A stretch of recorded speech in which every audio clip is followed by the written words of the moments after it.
Pampanga at saka Quezon game 3 no. 3-0 lamang itong 2-0 lamang itong Pampanga sa best of 5 finals ng NPPL. So low scoring game. Low scoring game. No, pumalag itong Quezon talaga hanggang sa huli, pero talagang hindi nila makuha yung kanilang rhythm eh. Hindi nila makuha yung rhythm nila. Puro pa turnover sa low scoring game.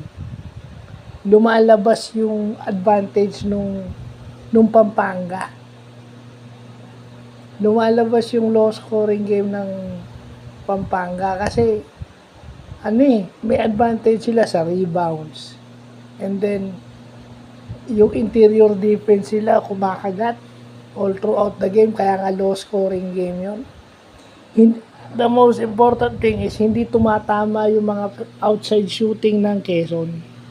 Kaya sila nahihirapan. Although sa huli tumatama, pero not enough para makalamang sa Pampanga. Although lumamang sila nung halftime, pero nung sa second half, dumiin yung Pampanga. Dumiin yung Pampanga na lahat naman alam natin na individually magagaling. At saka may Baltasar ka pang napakalakas sa ilalim. Hindi lang sa ilalim, pwede rin tumira sa labas. So doon mo makikita yung advantage ng Pampanga talaga. No, yung rebounds, yung defense, at saka maraming turnovers yung Quezon. Yun yung hindi mo pwedeng payagan sa championship game, yung turnovers. That literally kills a team pag marami kang turnovers. So, yun lang yung maganda na nakikita natin ngayon sa basketball, no? Pag marami kang turnovers, hindi ka talaga mananalo. Titikit ka, pero hindi ka mananalo.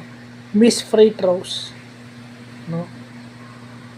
Kasi kung dikit ang laban, kung sino yung lamang, pareho lang hindi makashoot sa bandang huli. Kung sino yung lamang, usually yun ang nananalo.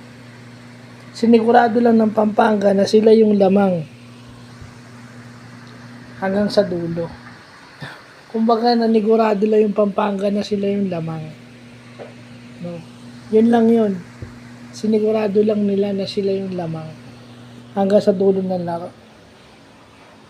They make enough shots para pigilan yung comeback na ginagawa ng Quezon. Ganun lang yung kasimple. Championship teams do enough to win the game. Yun yung keyword doon, do enough. Kasi alam nilang papalag yung kalaban nila. So, yun lang po.